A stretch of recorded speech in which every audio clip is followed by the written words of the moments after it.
Christmas ഒക്കെ അടുത്ത് എത്താറായല്ലോ. ഇനിയിപ്പോ ക്രിസ്മസിന് അധികം ദിവസങ്ങളൊന്നും ഇല്ലല്ലോ. അപ്പൊ ഇന്ന് ക്രിസ്മസിന് നമുക്ക് ഉണ്ടാക്കാൻ വേണ്ടിട്ട് പറ്റിയേക്കണ ഒരു സ്പെഷ്യൽ റെസിപ്പി ആയിട്ടാണ് വന്നിരിക്കുന്നത്. അപ്പൊ ഇന്ന് നമ്മൾ ഉണ്ടാക്കുന്നത് ബീഫ് ചില്ലിയാണ് ഉണ്ടാക്കുന്നത്. സാധാരണ നമ്മൾ ബീഫ് ചില്ലി ഒക്കെ ഉണ്ടാക്കുമ്പോൾ അതിനകത്ത് സോയാ സോസ് ഒക്കെ ഒഴിച്ചിട്ട് ഒരു ചൈനീസ് സ്റ്റൈലിലാണ് ഉണ്ടാക്കുന്നത്. പക്ഷെ ഇന്ന് ഉണ്ടാക്കുന്നത് നമ്മുടെ തനി നാടൻ രീതിയിലുള്ള ബീഫ് ചില്ലിയാണ് ഉണ്ടാക്കുന്നത്. പിന്നെ നമ്മൾ പുറത്തൊരു കോട്ടിംഗ് ഒക്കെ കൊടുത്തിട്ടാണ് ഇത് ഫസ്റ്റ് നമ്മൾ ഫ്രൈ ചെയ്തിട്ട് എടുക്കും. അങ്ങനെ ആ പുറത്തെ കോട്ടിംഗ് ഒക്കെ കഴിക്കാൻ വേണ്ടിയിട്ട് നല്ല ടേസ്റ്റ് ആണ്. അങ്ങനെ ചെറുതായിട്ട് ഇങ്ങനെ ക്രിസ്പി പോലെ ഇരിക്കും. അപ്പോൾ നിങ്ങൾ ക്രിസ്മസിന് ബീഫ് വെക്കാൻ വേണ്ടിയിട്ട് പ്ലാൻ ഉണ്ടെന്ന് വെച്ചിട്ടുണ്ടെങ്കിൽ ഇതേപോലെ ട്രൈ ചെയ്ത് നോക്കാം. ഉറപ്പായിട്ട് എല്ലാവർക്കും നല്ല ഇഷ്ടം. അപ്പോൾ ഈ നമുക്ക് സമയം കളയാണ്ട് തന്നെ നമ്മുടെ ബീഫ് ചില്ലി റെഡി ആക്കിയിട്ട് എടുക്കുക. അപ്പോൾ വീഡിയോ ഇഷ്ടമാണെന്ന് വെച്ചിട്ടുണ്ടെങ്കിൽ വീഡിയോയുടെ ഇടയിൽ ലൈക്ക് ചെയ്യുക, കമൻറ്റ്സ് ചെയ്യുക, നിങ്ങളുടെ ഫ്രണ്ട്സിനും ഷെയർ ചെയ്യാൻ വേണ്ടിയിട്ട് മറക്കരുത്. പിന്നെ ട്രൈ ചെയ്ത് നോക്കിയിട്ട് ഫീഡ്ബാക്ക് പറയാനും മറക്കരുത്. അപ്പോൾ ഈ നമ്മുടെ ബീഫ് ചില്ലി റെഡിയാക്കാം. അപ്പോൾ ഈ നമ്മുടെ ചില്ലി ബീഫ് ഉണ്ടാക്കാനുള്ള മിക്സിങ് റെഡിയാക്കാൻ വേണ്ടിയിട്ട് പോവാണ്. അപ്പോൾ ഞാനിവിടെ കുറച്ച് വലിയൊരു ബൗൾ എടുത്തിട്ടുണ്ട്.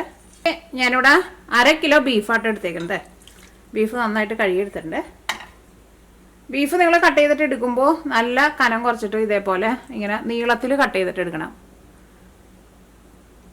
നല്ല കനം കുറച്ചിട്ട് കട്ട് ചെയ്യാൻ വേണം. എന്നാൽ മാത്രമേ നമുക്ക് ഉള്ളിൽ ശരിക്കും വെന്ത് കിട്ടുള്ളൂ. കാരണം ഇതിൻ്റെ പുറത്തൊരു കോട്ടിങ് വരുമല്ലോ. അപ്പോൾ നല്ല കനം കുറച്ചിട്ട് കട്ട് ചെയ്യാൻ വേണ്ടിയിട്ട് നോക്കാം. അപ്പോൾ എനിക്കിവിടെ കുറച്ച് വലിയ പീസായിട്ടല്ല കിട്ടിയിട്ടുണ്ടായിരുന്നു. അപ്പോൾ നിങ്ങൾ എടുക്കുമ്പോൾ വലിയ പീസൊക്കെ കിട്ടുമ്പോൾ കുറച്ചും കൂടി നല്ല നീളത്തിൽ കട്ട് ചെയ്യാൻ വേണ്ടിയിട്ട് പറ്റും. ഇതിനകത്തിപ്പോൾ ചില പീസുകളൊന്നും എനിക്ക് അത്രയ്ക്കാണ്ട് നീളത്തിൽ കട്ട് ചെയ്യാൻ വേണ്ടിയിട്ട് പറ്റിയില്ല.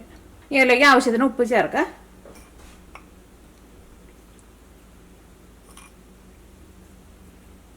ഉപ്പ് ഒരു പൊടിക്ക് കൂടുതൽ ചേർക്കുക. കാരണം ഇതിലേക്ക് ഇനി നമ്മൾ അരിപ്പൊടിയും പിന്നെ ബാക്കിയുള്ള മസാലകളൊക്കെ ചേർക്കില്ല. അപ്പോൾ അതിലേക്കുള്ള ഉപ്പും കൂടിയിട്ട് വേണമല്ലോ. 1/2 ടേബിൾ സ്പൂൺ മഞ്ഞൾപ്പൊടി. ഇനി നമുക്ക് മല്ലിപ്പൊടി ചേർക്കാം. മല്ലിപ്പൊടി ഞാനിവിടെ ടേബിൾ സ്പൂണിൽ ഇതേപോലെ നിറച്ചെടുക്കുന്നുണ്ട്.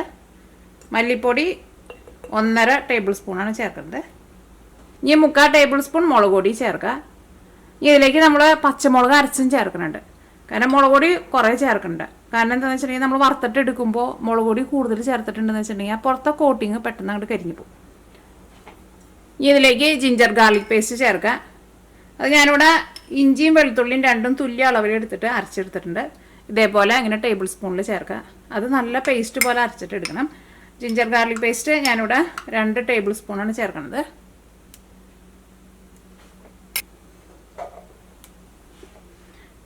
ഇതിലേക്ക് ഞാനിവിടെ പച്ചമുളക് നല്ല പേസ്റ്റ് പോലെ അരച്ചെടുത്തിട്ടുണ്ട്. അപ്പോൾ ജിഞ്ചർ ഗാർലിക് പേസ്റ്റിനും പച്ചമുളകൊക്കെ അരച്ചിട്ട് എടുക്കുമ്പോൾ കുറച്ച് വെള്ളം ഒഴിച്ചിട്ട് നമുക്ക് അരച്ചിട്ട് എടുക്കാം കേട്ടോ. കാരണം ഇതിലേക്ക് ഇനി നമുക്ക് ആ പൊടികളൊക്കെ ചേർത്തിട്ട് മിക്സ് ചെയ്യുമ്പോൾ ഒരു നനവ് വേണമല്ലോ. അപ്പോൾ സാധാരണ ചിലപ്പോൾ നമ്മൾ കറികളിലൊക്കെ ഉണ്ടാക്കുമ്പോൾ ഒട്ടും വെള്ളം ഇല്ലാണ്ട് നല്ല പേസ്റ്റ് പോലെ അരച്ചിട്ട് എടുക്കേണ്ടി വരും. അപ്പോൾ ഇതിനങ്ങനെ കുഴപ്പമില്ല കേട്ടോ. അപ്പോൾ ഇത് ഞാനിവിടെ 4 ചെറിയ പച്ചമുളകാണ് അരച്ചിട്ട് എടുത്തത്. അല്ലെങ്കിൽ പച്ചമുളക് നിങ്ങളുടെ എരിവിനനുസരിച്ചിട്ട് ചേർക്കുക. അപ്പോൾ ഇതും കൂടിയിട്ട് ചേർക്കട്ടെ. അപ്പോൾ നല്ല എരിവ് വേണമെന്ന് വെച്ചിട്ടുണ്ടെങ്കിൽ നിങ്ങൾ അതനുസരിച്ചിട്ട് കൂടുതൽ ചേർക്കുക. ഇതിലേക്ക് നമുക്ക് ഗരം മസാല ചേർക്കാം. ഗരം മസാല സാധാരണ നമ്മൾ ചിക്കൻ കറിയൊക്കെ ഉണ്ടാക്കുമ്പോൾ ചേർക്കണ ഗരം മസാല ഉണ്ടല്ലോ, ആ ഗരം മസാല ഇട്ടോ ചേർക്കണത്. ഇത് ഞാനിവിടെ ഫ്രഷായിട്ട് പൊടിച്ചിട്ട് എടുത്തതാണ്. അത് ഞാനിതിലേക്ക് 1.5 ടേബിൾ സ്പൂണാണ് ചേർക്കുന്നത്. ഇതിലേക്ക് പെരിഞ്ജീരകം പൊടിച്ചത് ചേർക്കാം. പെരിഞ്ജീരകം എന്ന് വെച്ചിട്ടുണ്ടെങ്കിൽ വലിയ ടൈപ്പ് ജീരകം ഉണ്ടല്ലോ, ആ ജീരകം പൊടിച്ചത്. അത് ഞാനിവിടെ ഇത്രയ്ക്കാണ് ചേർക്കുന്നത്. ഏകദേശം ഒരു 1/2 ടേബിൾ സ്പൂൺ ജീരകം കൂടിയിട്ട് ചേർക്കുക. ഗരം മസാല ചേർത്തെന്ന് വെച്ചിട്ട് പെരിഞ്ജീരകം ചേർക്കാണ്ടിരിക്കേണ്ട. കാരണം പെരിഞ്ജീരകം ഇതിന് നല്ല ടേസ്റ്റ് കൊടുക്കും. ഇതെല്ലാം കൂടിയിട്ട് നന്നായിട്ട് മിക്സ് ചെയ്യുക. ഇതിലേക്ക് നമുക്ക് ഇതിന് പുറത്തൊരു കോട്ടിങ് കൊടുക്കണമല്ലോ, അതിന് വേണ്ടിയിട്ട് നമ്മൾ അരിപ്പൊടിയും ചേർക്കുന്നുണ്ട്, പിന്നെ കോൺഫ്ലോറും ചേർക്കുന്നുണ്ട്. ഫസ്റ്റ് നമുക്കിത് നന്നായിട്ടൊന്ന് മിക്സ് ചെയ്യുക.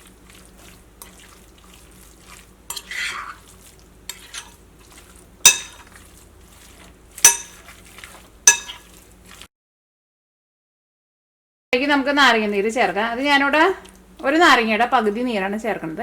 അപ്പോൾ നമ്മുടെ നാട്ടിലേക്ക് കിട്ടുന്ന ചെറുനാരങ്ങ ചെറുതാണല്ലോ, അപ്പോൾ ഒരു നാരങ്ങയുടെ ഫുള്ളായിട്ടുള്ള നീര് ചേർക്കുക. ഫുള്ളായിട്ട് ചേർക്കുക.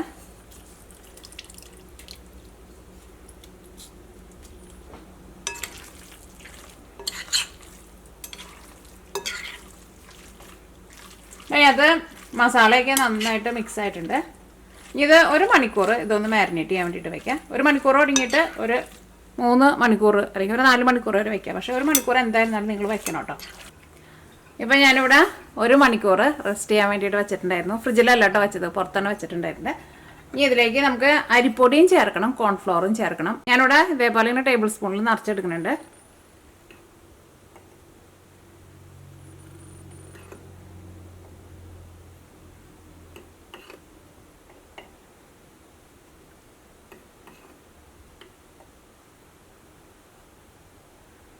ഇതിലേക്ക് 5 ടേബിൾ സ്പൂൺ അരിപ്പൊടി ചേർത്തിട്ടുണ്ട്. ഇനി ഇതിലേക്ക് 3 ടേബിൾ സ്പൂൺ കോൺഫ്ലവർ ചേർക്കാം. ഇതേപോലെ അങ്ങനെ ടേബിൾ സ്പൂണിൽ നിറച്ചെടുക്കുന്നുണ്ട് കേട്ടോ.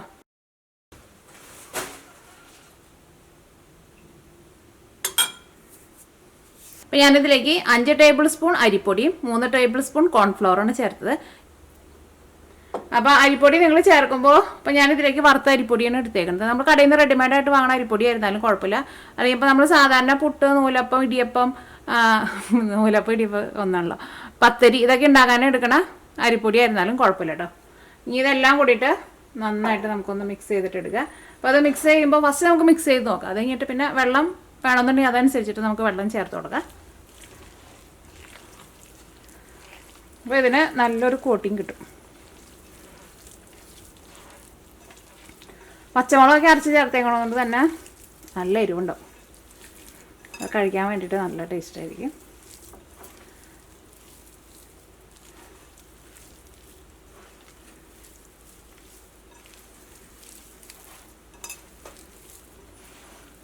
ഇതിലേക്ക് നിങ്ങൾക്ക് റെഡ് കളർ വേണമെന്ന് വെച്ചിട്ടുണ്ടെങ്കിൽ റെഡ് കളറും ചേർക്കാം. പക്ഷേ നമ്മൾ വീട്ടിലേക്ക് ഉണ്ടാക്കുമ്പോൾ അങ്ങനെ കളർ ചേർക്കണ്ട. പക്ഷെ നമുക്ക് പുറത്തുനിന്ന് ഹോട്ടലിലേക്ക് പോയിട്ട് കഴിക്കുമ്പോൾ ഒരു കളറൊക്കെ ചേർത്തിട്ടായിരിക്കും തരാം. ഞാൻ കയ്യിലെടുത്തിട്ട് കുറച്ച് വെള്ളം തെളിച്ചു കൊടുക്കും. അതിന് വെള്ളം ചേർക്കണതിന് അങ്ങനെ കറക്റ്റായിട്ട് അളവില്ല കേട്ടോ. കാരണം ചിലപ്പോൾ നമ്മൾ ജിഞ്ചർ ഗാർലിക് പേസ്റ്റൊക്കെ കുറച്ചും കൂടി വെള്ളം പോലെയൊക്കെയാണ് അരച്ചിട്ട് എടുക്കണേ. അല്ലെങ്കിൽ പിന്നെ നമ്മൾ ബീഫ് കഴുകിയെടുത്തിട്ട് ബീഫിൻ്റെ ഉള്ളിൽ നിന്ന് ശരിക്കും വെള്ളം പോയിട്ടില്ല എന്ന് വെച്ചിട്ടുണ്ടെങ്കിൽ അപ്പോൾ നമ്മൾ വെള്ളം ചേർക്കണതിൽ ചെറിയ വ്യത്യാസം ഉണ്ടാവും കേട്ടോ. പക്ഷേ ഈ കോട്ടിങ് ഇതുമ്പോൾ നന്നായിട്ടൊന്ന് പിടിച്ചിട്ടിരിക്കണം. ഈ കോട്ടിങ് ഇതുമ്പോൾ നന്നായിട്ട് പിടിച്ചിട്ടുണ്ട്. എന്നാലും ഇത് ഇതുമ്പോൾ ഭയങ്കര ഇങ്ങനെ ഡ്രൈ ആയിട്ടായിരിക്കുന്നത്. അപ്പോൾ ഞാൻ കുറച്ചും കൂടി വെള്ളം ഒന്ന് തെളിച്ചു കൊടുക്കാം.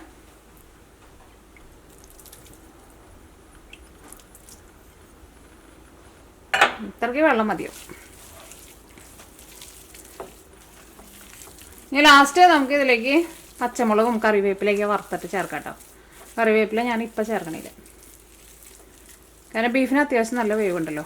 അപ്പോൾ കറിവേപ്പിലേക്ക് ഇട്ടിട്ടുണ്ടെന്ന് വെച്ചിട്ടുണ്ടെങ്കിൽ കരിഞ്ഞു പോകും. ലാസ്റ്റ് നമുക്ക് സെപ്പറേറ്റ് വറുത്ത് ചേർക്കാം. അപ്പോൾ ഇതിന് അത്യാവശ്യം നല്ലൊരു കോട്ടിംഗ് ഒക്കെ കിട്ടിയിട്ടുണ്ട്. ഇനി ഇത് നമുക്ക് എണ്ണയിലിട്ടിട്ട് പൊരിച്ചെടുക്കാം. അപ്പോൾ ഇത് വറുത്തെടുക്കാൻ വേണ്ടിയിട്ട് ഒരു പാൻ വെച്ചിട്ട് ചൂടാക്കാം. ഇതിലേക്ക് ആവശ്യത്തിന് ഓയിൽ ഒഴിക്കുക. ഇപ്പോൾ ഓയിൽ നന്നായിട്ട് ചൂടായിട്ടുണ്ട്. ഓയിൽ നന്നായിട്ട് ചൂടായി കഴിഞ്ഞ് കഴിയുമ്പോൾ തീ അത്യാവശ്യം നന്നായിട്ട് കുറച്ച് വയ്ക്കുക. കാരണം നല്ല തീയിലാണ്ട് ഇട്ടിട്ടുണ്ടെന്ന് വെച്ചിട്ടുണ്ടെങ്കിൽ ഇതിൻ്റെ പുറത്തെ കോട്ടിങ് മാത്രമേ നമുക്ക് ശരിക്കും മുരിഞ്ഞിട്ടുള്ളൂ. ബീഫിന് അത്യാവശ്യം നല്ല വേവുണ്ടല്ലോ. അപ്പോൾ ചെറിയ തീയിലിട്ടിട്ട് വേണം മുരിച്ചിട്ട് എടുക്കാൻ വേണ്ടിയിട്ട്. അപ്പോൾ ഇതിങ്ങനെ ഓരോന്നായിട്ട് ഇങ്ങനെ ഇട്ട് കൊടുക്കുക. അത്യാവശ്യം ഒരു ചൂട് വേണം ഓയിലിന്. അതനുസരിച്ചിട്ട് നിങ്ങൾ ചൂട് അഡ്ജസ്റ്റ് ചെയ്ത് വെക്കണം കേട്ടോ.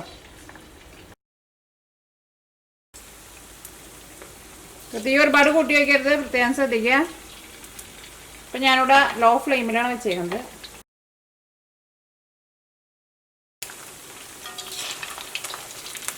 ഇതൊരു സൈഡ് ചെറുതായിട്ട് മുരിഞ്ഞിട്ടുണ്ട്. ഇനി മറ്റേ സൈഡും തിരിച്ചിടുക. അങ്ങനെ രണ്ട് സൈഡും തിരിച്ചും മറിച്ചിട്ടിട്ട് മുരിച്ചിട്ട് എടുക്കുക. ഇത് കരിഞ്ഞു പോരുത് കേട്ടോ. ഇതിൻ്റെ കോട്ടിങ് കരിഞ്ഞു പോരുത്. തീ ഒരുപാട് കൂട്ടി വയ്ക്കുകയും ചെയ്യരുത്. രണ്ട് സൈഡും നന്നായിട്ട് മുരിഞ്ഞിട്ടുണ്ട്. ഇതിൻ്റെ ഉള്ളിലെ ബീഫായിരുന്നാലും വെന്തിട്ടുണ്ട് കേട്ടോ. കാരണം തീ ഒരുപാട് കൂട്ടി വയ്ക്കരുത്. ഇനി ഇത് ഓയിലിൽ നിന്ന് എടുക്കുക. ഓയിലിൽ നിന്ന് എടുക്കാൻ പോണതിന് മുമ്പ് തീ നന്നായിട്ടൊന്ന് കൂട്ടി വെച്ചിട്ട് എടുക്കുക. അപ്പോൾ ഇതിൻ്റെ ഉള്ളിൽ ഓയിൽ എങ്ങാനും പിടിച്ചിരിക്കുന്നുണ്ടെന്ന് വെച്ചിട്ടുണ്ടെങ്കിൽ ഓയിൽ പുറത്തേക്ക് പോകും. പക്ഷേ ഇതിൻ്റെ ഉള്ളിലേക്ക് ഞാൻ ഓയിലൊന്നും അധികം കുടിക്കില്ല കേട്ടോ.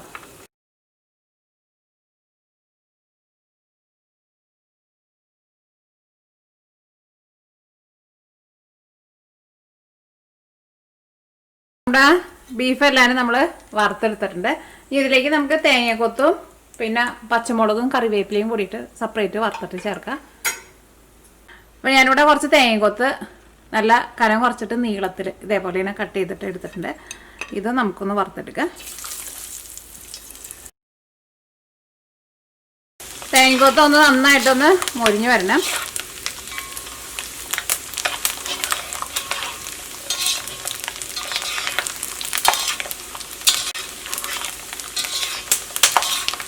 എനിക്ക് ഇത്രയ്ക്ക് നീളത്തിലുള്ളത് വേണ്ടാന്ന് വെച്ചിട്ടുണ്ടെങ്കിൽ കുറച്ച് കനം കുറച്ചിട്ടും കട്ട് ചെയ്യാം കേട്ടോ. പക്ഷേ ഞാനിവിടെ നല്ല കനം കുറച്ചിട്ട് ഇങ്ങനെ എനിക്കിങ്ങനെ നീളത്തിൽ ഇങ്ങനെ കട്ട് ചെയ്തിട്ട് എടുക്കുന്നുണ്ട്. ഇത് മുരിഞ്ഞ് നല്ലൊരു ഗോൾഡൻ കളറായിട്ടുണ്ട്. ഇനി ഇത് ഓയിലിൽ നിന്ന് എടുത്ത് മാറ്റട്ടെ. നല്ല പൊട്ടണ സൗണ്ടൊക്കെ ഉണ്ട്.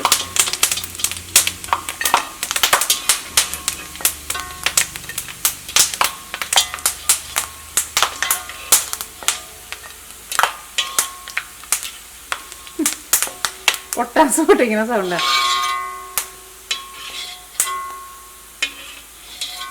നമ്മുടെ തേങ്ങക്കൊത്ത് വറുത്തത് റെഡി ആയിട്ടുണ്ട്. ഇനി ഞാനിവിടെ ഇതിൽ നിന്ന് കുറച്ച് ഓയിൽ എടുത്ത് മാറ്റാം കേട്ടോ. ഇനി ഇതിലേക്ക് നമുക്ക് പച്ചമുളകും കറിവേപ്പിലും ഉണക്കമുളകും ഇട്ടിട്ടൊന്ന് വറക്കണം. അത് കഴിഞ്ഞിട്ട് എല്ലാം കൂടിയിട്ട് നമുക്ക് ഇതിനകത്ത് തന്നെ ഇട്ടിട്ട് എല്ലാം കൂടിയിട്ട് മിക്സ് ചെയ്തിട്ട് എടുക്കുക. അപ്പോൾ ഇതിനകത്ത് ഇപ്പോൾ ഓയിൽ കൂടുതലാണല്ലോ, നമുക്ക് ഇത്രയ്ക്ക് ഓയിൽ ആവശ്യമില്ല. അപ്പോൾ ഓയിൽ മാറ്റി വയ്ക്കട്ടെ. അപ്പോൾ ഇതിലേക്ക് ഞാനിവിടെ കുറച്ച് പച്ചമുളക് ഇതേപോലെ 2ആയിട്ട് കീറി എടുത്തിട്ടുണ്ട്, അത് ചേർക്കാണ്. ഇതൊന്ന് മൊരിച്ചിട്ട് എടുക്കുക. മുളകൊന്ന് മൊരിഞ്ഞു തുടങ്ങിയിട്ടുണ്ട്. ഇനി ഇതിലേക്ക് കുറച്ച് കറിവേപ്പില ചേർക്കുക.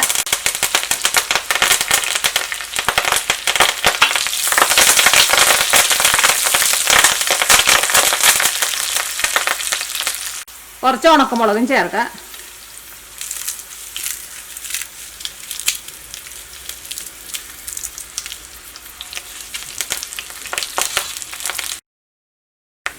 ഇനി ഞാനിതിലേക്ക് കുറച്ച് മുളക് പൊടി ചേർക്കുന്നുണ്ട്. ഞാനിവിടെ കാശ്മീരി മുളക് പൊടിയായിട്ടാണ് ചേർക്കുന്നത്. അപ്പോൾ നല്ലൊരു കളർ കിട്ടൂല, എരിവ് തീരെ ഉണ്ടാവില്ല. അപ്പോൾ അതാണ് ചേർക്കുന്നത്. ഒരു 3/4 ടേബിൾ സ്പൂൺ ചേർക്കുന്നുണ്ട്. ഇതിന് എരിവില്ല കേട്ടോ, അപ്പോൾ ഒരു കളർ കിട്ടാൻ വേണ്ടിയിട്ട് മാത്രമാണ് ചേർക്കുന്നത്. തീ നന്നായിട്ട് കുറച്ച് വയ്ക്കുക, അല്ലെങ്കിൽ മുളക് പൊടി ഇട്ട് കഴിക്കാനാണ് കരിഞ്ഞു പോകും.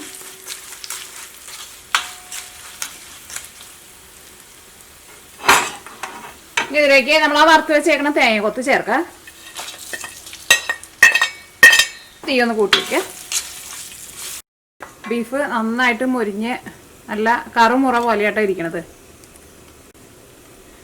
ഇതിലേക്ക് നമ്മൾ ആ വറുത്ത് വെച്ചേക്കണ ബീഫ് ചേർക്കുക. ബീഫ് നന്നായിട്ട് മുരിഞ്ഞ് നല്ല കറുമുറ പോലെയാണ് ഇരിക്കുന്നത്. ഇതെല്ലാം കൂടിയിട്ട് നന്നായിട്ട് മിക്സ് ചെയ്യുക.